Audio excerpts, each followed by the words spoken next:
Welcome back to the Foreign Desk. I'm Lisa Daftari here on day 11 of the horrific war of Hamas in Israel. And as the death toll is climbing, as we are figuring out more, President Biden has announced that he will make a visit to Israel on Wednesday to perhaps work out a de-escalation and hopefully release the hostages still being held by Hamas.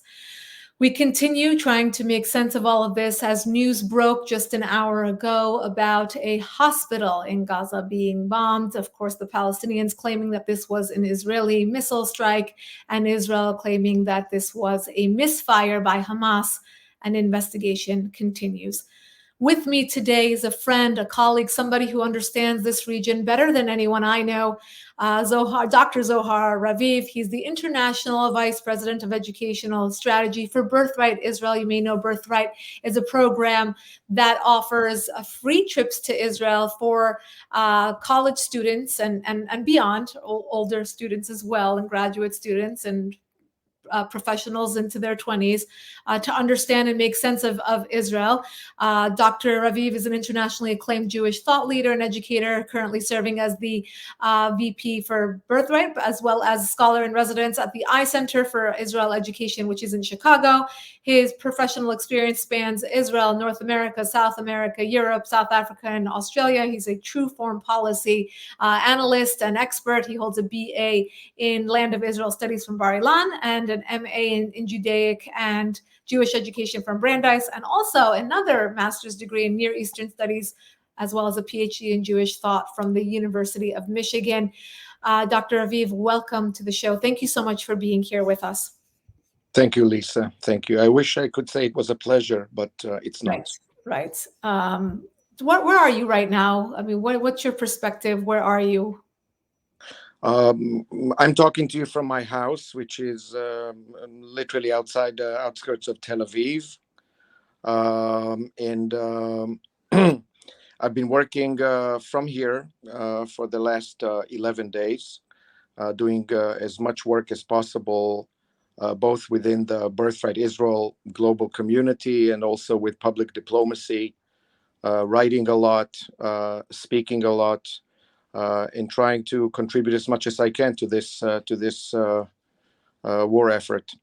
You know, Dr. Raviv, many people that I talk to that are very similar to your position are experiencing this both as a civilian, right, as an Israeli who was there at every moment of this attack, but also as an analyst, somebody who has an aerial view of all of this and is trying to put it into context as to what this attack is, what it was, what it represents, and where we will go from here. I want to start with you, Dr. Raviv, as a civilian. Where were you when news broke of this attack? What did you think? Did you ever think it would be of this scale and complexity? And tell us about the first hours that it all happened. You know, it's one of those moments, right? Where were you when the U.S. landed on the moon? Where were you when Kennedy was assassinated? Where were you when Rabin was assassinated? The next question is definitely going to be, where were you on October 7th, early in the morning?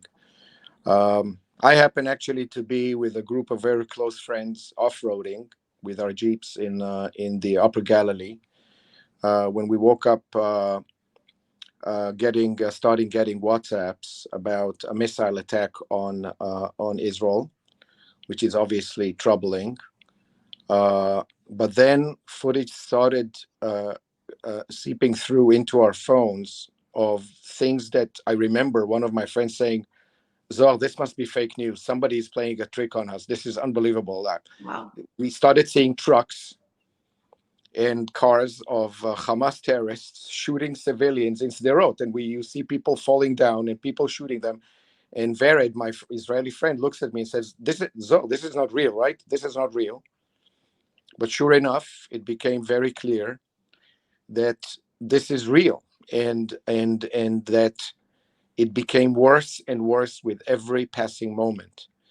The news that started seeping into the civilian arena were just horrific, beyond imagination. It's something that Israel had never witnessed before, and it soon became very, very clear that Israel is facing the worst civil catastrophe in its history. And we needed to take it from there. We needed to take it from there. I want, Lisa, with your permission, to say something right from the get-go, because I, as someone who analyzes and deals with these things and tries to see it also from a civilian perspective, I see a lot of people that use the word narratives, context, history. Let's try and understand. And I want to be very, very clear. What we witnessed in Israel, the atrocities that were played against innocent civilians, babies, women, elderly, have absolutely no context. They completely transcend narratives, they transcend religion, they transcend any form of territorial dispute. These are sheer atrocities. This is sheer evil in its purest form. And what I dread the most is exactly those who try to understand it in some sort of context. And I wrote about this. There needs to be a line, and I was me, and as any other Israeli that was truly impressed by Joe Biden's courageous address, where he drew a very clear line between political dispute and this kind of sheer evil brutality against civilians. And we need to keep on pushing this line forward to explain to human beings all over the place, no matter where they come from, that there needs to be a clear line between good and evil. And when it's breached, we need to speak against it. But Zohar, as somebody who's covered so many wars and a lot of terrorism, it's interesting to hear you speak, because when I take myself out of the equation of somebody who's been covering this knee deep for the last 11 days, and I try to come to it from fresh eyes, I'm hearing you as an Israeli, as a civilian, first and foremost, not in your capacity as an op-ed writer and a thinker and somebody who shapes opinion, but just as a civilian, as a victim of this. Why should you or anyone in Israel go around having to defend this narrative? Did anybody have to go running around defending 9/11, or did the victims of ISIS, the Yazidis and the Assyrians and the Iraqis and the Syrians, have to walk around defending ISIS, Daesh, and their attack? That's Lisa. That's the great irony and the great paradox of the Israeli condition. The level of hypocrisy, the level of double standard that is applied to Israel on almost every front is also something that needs to change. I want to be very, very clear. From my own standpoint, I'm not defending Israel because I don't find Israel at fault. I'm explaining my vantage point. I'm trying to explain where I'm coming from. I believe that I represent a lot of Israelis, if not the overwhelming majority of them, Right, who are not only utterly shocked and devastated by this, but also really want the world to see Hamas for what it is and understand that Hamas will not end only with Israel. They need to understand that this kind of ideology is a threat to the entire free world. but Zohar, I'm going to play devil's advocate and push back again on what you're saying. Yes, you are only explaining what happened. Let's flip this and say Hamas would have had 1,400 casualties in France. Okay? In France. October 7th, the French people wake up to this, and I don't wish this on anybody. I just want to put things into perspective in terms of narrative. Do you believe that the last 11 days, French people and their supporters around the world would have to just take to social media and to op-eds and to television interviews to explain what Hamas did? No, I don't. I don't think that any other place on earth would need to explain this.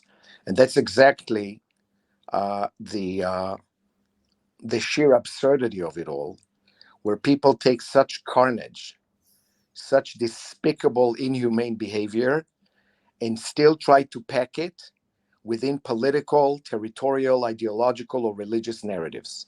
And this is why my main claim is that if you are a human being, if you claim to have any sort of consciousness, you need to stop and say, no matter where I come from, this is unacceptable, period.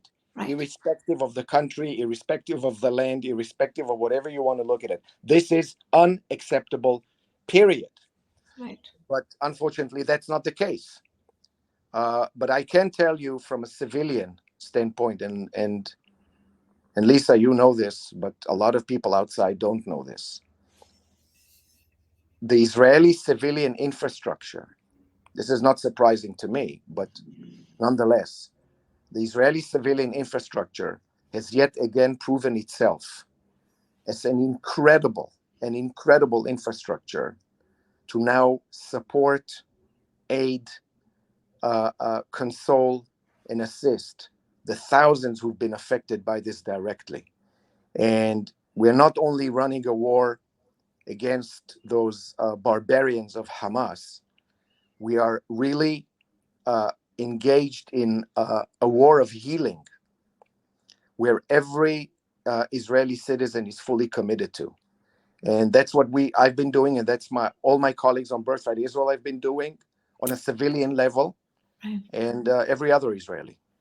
I want to segue into your work for Birthright because I think there's such a parallel here, right? You serve as an educator and somebody who has to get into the mind of the constituents that you bring to Israel. So we're talking about college age young professional, many of whom or their friends and colleagues are out on the streets of Los Angeles, New York, Chicago, London, all over the world, showing support for Hamas. I want to just stop, and because of the years of experience you've had, I know that you've been battling narratives, to use the word. I know you've been battling or trying to unprogram people and the way they have been taught. We had a Columbia professor call this awesome. And I just read a few minutes ago that Columbia will not be taking punitive actions against this professor. Another professor at Cornell said that it was exhilarating when he found out that Hamas had such an attack on Israel. We had a professor at Stanford that singled out Jewish students in the classroom. Unpack this for us. How did this happen? And here in the United States, and how do we even go about educating people or correcting this? First of all, Lisa, as disheartening as everything you're talking about is, and it's not only disheartening, I'm going to be very blatant about this. I myself used to be an academic. I used to teach in fantastic academic institutions in the US. All of those examples that you gave are not only shameful, are not only disgraceful, they present the complete lack of moral backbone of those academics who did what they did. They're there to be popular and not honest, in my opinion. They want to kind of run with the flow. However, having said that, I truly believe that the overwhelming majority of both Jewish and non-Jewish students on American and other campuses around the free world do not take active part in this cacamamie of radical rhetoric. However, they're being affected by them. And for me as an educator, I acknowledge that they constitute what I call a silent majority that increasingly starts to feel as a silenced minority. And when a silent majority starts to feel as a silenced minority, then truly dangerous things can happen. So from an educational standpoint, from a social standpoint, we need to invest in them, in those 95% who do not rally and chant all kind of abominable statements without knowing what they're talking about, but want to learn, want to understand the complexity. And for that, we are prepared to have and we have an incredible infrastructure of education that allows them to really look at the things from multiple perspectives and make a sound decision based on experience and not based on slogans and myths and sometimes brute disinformation. So I mean, let's take this to the core. I mean, how does this happen? How does, and I'm not talking about the students who have some sort of connection to the Palestinian world, or because that is just familial, brainwashing, or it's just that's what they learn. Again, many people from the Middle East calling out Hamas, siding with the people of Israel. I must say that as well. I'm seeing a lot of that, and it's very heartwarming to see people understand the truth of what's going on and really condemning Hamas as a moral issue and not having the political discourse now. But let's talk about those. I mean, that average American student, the woke, if you will, that comes to, we just had a horrific protest here in Los Angeles, for example, on Saturday. The things they were saying on the slogans they were saying were it wasn't about supporting the Palestinian people. It was truly genocidal. They were saying they want all of 48. They want 6 million wasn't enough. We're going to come for the rest of you. No shame, zero. They weren't holding back at all. How does that happen? How does the average college student or a young professional sign on to truly, want to be a part of this movement and support a terror organization? That's a difficult question, and I think that it's a very, very difficult question. But I think that, to be honest with you, after having followed the trajectory of this kind of radical thought for quite a few years now, I am shocked, I am disgusted, but I'm not surprised. I'm not surprised. People who made it already their business to have an approach that says Palestinians are always right no matter what, will also justify the genocide of Jews and say this is just a means to a higher end. I think that in many ways, what happened in Israel and the ensuing protests, the like of which you just described in LA, New York, and many other parts of the world, should be a serious wake-up call to the free world, to its leaders and its citizens, because I'm telling you, this will not end in Israel. And if you think that this is something between Palestinians and Israel, you are dead wrong, no pun intended. This is a clash of morality. It's a clash of civilizations. It's a clash of the future of the world. And it is a clash that tries to tie politics and narratives and territorialism and religion in order to justify its end. And the end is very, very clear: to get rid of Jews and Israel, and ultimately to get rid of everything else which is not me. Unfortunately, go ahead. Go ahead. No, but why that cause? I mean, there's so many causes. For example, this last year I covered the Masa Amini protests from Iran. You had the majority of 80 million people come out onto the streets and tell us our eyes are being gouged out. We're being executed for peaceful protests. Women are being raped and dragged through the streets with their hair. Just for showing a little bit of their hair. I mean, Masa Amini, 22-year-old, was taken in by morality police. Iran's regime beat her so badly, she slipped into a coma and she dies, right? So the Iranian people came out onto the streets. Their supporters came out onto the streets. Where were these social justice gurus when the Iranian people needed them, for example? Why? I mean, how do they pick and choose in this social justice buffet of what to espouse? I mean, why the Palestinian cause, and why so blindly? As you said, all slogans. I said this to a friend of mine. I don't think 1% of the kids who came out to these protests could summarize the Israeli-Palestinian conflict in a sentence if their lives depended on it. Oh, for sure, for sure. Again, I think that a full analysis of what you're asking, and I know you ask big questions, but I think Lisa,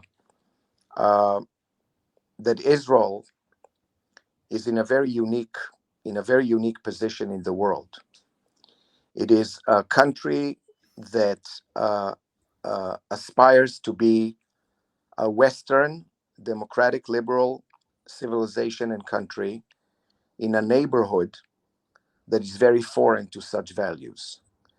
And there is something almost schizophrenic in our existence. We live physically in one area and we aim to abide by values that belong to another area.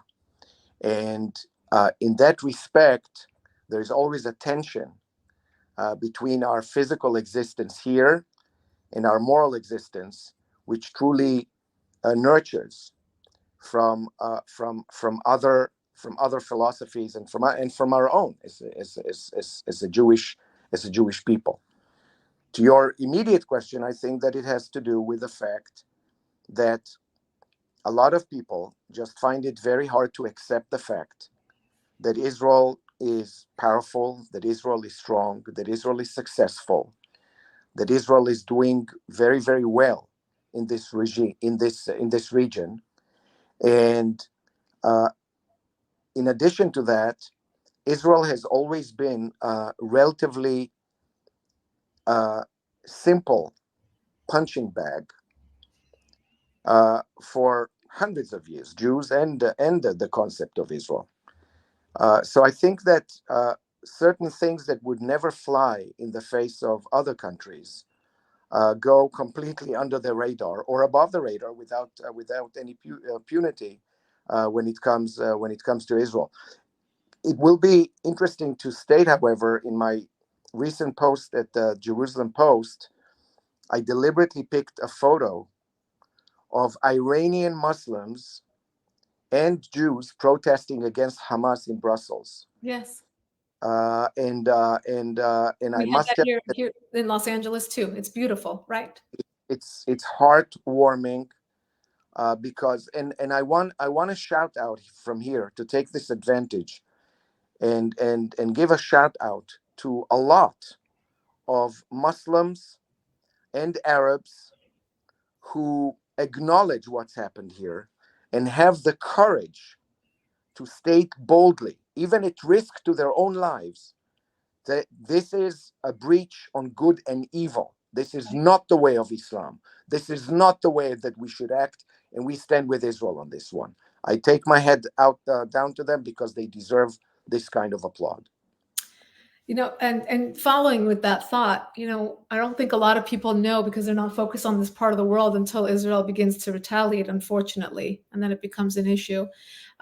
People aren't aware that for up until maybe a few weeks ago, the Palestinian people, the Gazans, were actually protesting Hamas on the streets. Yeah. All of a sudden, they attack Israel and everything is good again. And you don't hear from those protesters again. You don't hear of that disenchantment again. Juxtapose this also with, what you do, obviously, in education, right? Your weapon is education. I know you have been following your career. This is what you do. And you do it for Birthright. You did it as an academic. You do it as a writer. And it seems to me that is the way of Israel in the sense of, okay, let's put out facts. Let's put out, more sheets. Let's put out more examples of why this war is. And then on the Palestinian side, it's very unfortunate. And again, I do believe that the Palestinian people are victims of this way of life. But from a very young age, they're taught mathematics through killing Jews. If I kill 2 Jews today and kill two tomorrow, how many did I kill? The way that that jihad becomes part of their DNA. And very unfortunately, because no child should be brought up that way and no one should be indoctrinated in that fashion. But looking to the future, we'll get over this war, right? And we'll go back to life as usual. I mean, what's the approach? And is there a way to evolve or pivot from this, taking into account what you're up against, what kind of indoctrination you're up against, not just in the West Bank and Gaza, but throughout the world?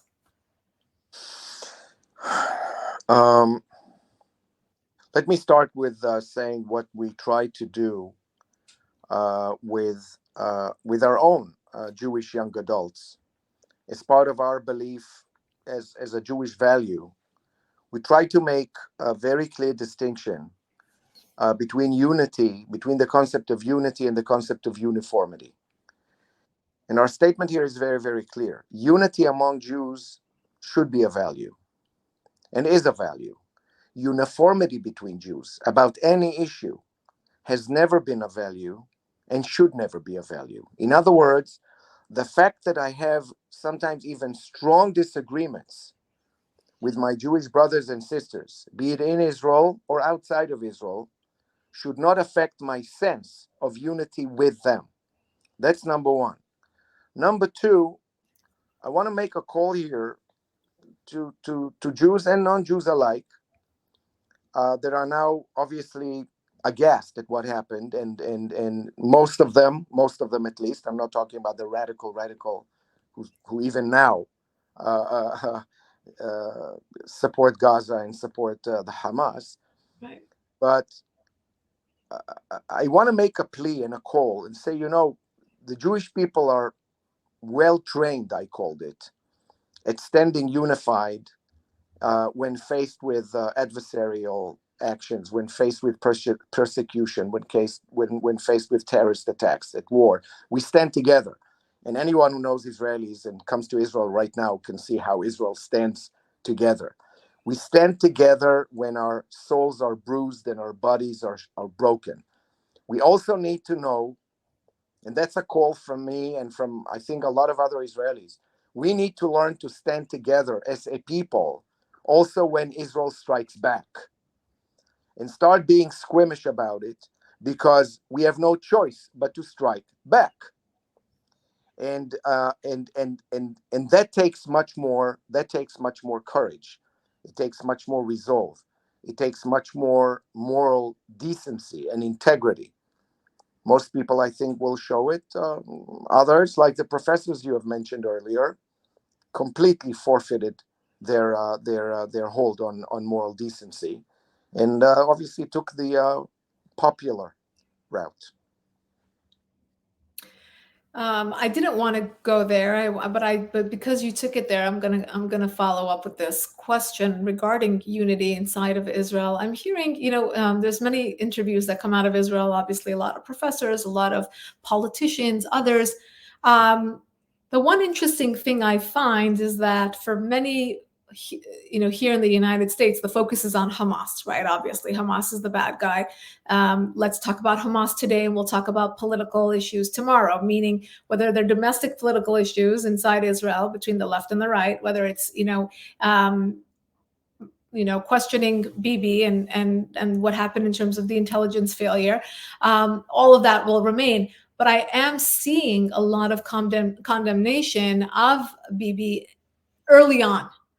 Why do you think that is? Do you think it's justified? And what is your take on the intelligence breach that occurred? First of all, I don't think any of the, let's say, civilians on the street, and I'm one of them, truly understand what happened yet. I think this is going to become, we can't even imagine of that stage yet, because we're in the midst of a horrific war, but it will become a watershed event in Israel's history when Israel starts looking into its own governmental and defense mechanisms on that horrific day, and what were the misactions of Israeli security forces, the IDF, and others on that day, for sure. I think that, again, without getting into the political issue itself, because it's not my place, but I think that those who talk and try to blame either the prime minister or any other body, I can understand that they're carrying forward great anger and frustration, which had bubbled up inside them way before this horrific event. I mean, everybody who follows Israel knows that until the October 7th, Israeli society was pretty in a lot of tension between different elements about the judicial reforms and about a host of issues. I wrote about it that until October 6th, we were arguing with each other.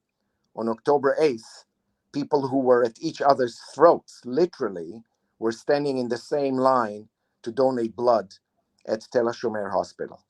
And that's something that is very unique, I think, and very heartwarming about Israel. I wish to God that we don't have to be tested like this again, but I know that when we do, Israeli civilians rise to the occasion and they respond in a truly admirable way. And also our friends, Jewish diaspora from all over the world, and many non-Jewish friends who lend an incredible hand at this moment of great agony, great agony. Yes. Thank you, Dr. Zohar Raviv. I know Israel has a lot of friends and a lot of people praying for her around the world. I have been had the privilege to interview many of them, and hope to have better days ahead for the people of Israel and all the freedom-loving people around the world, wherever they may be. Thank you so much for your time. I hope you, your family, and friends are all safe and out of harm's way. Thank you so much for joining us. For the rest of you who'd like to subscribe to our podcast, go to youtube.com/Lisa Daftari. And to subscribe to our daily top 10 email, go to foreigndesknews.com. Thank you.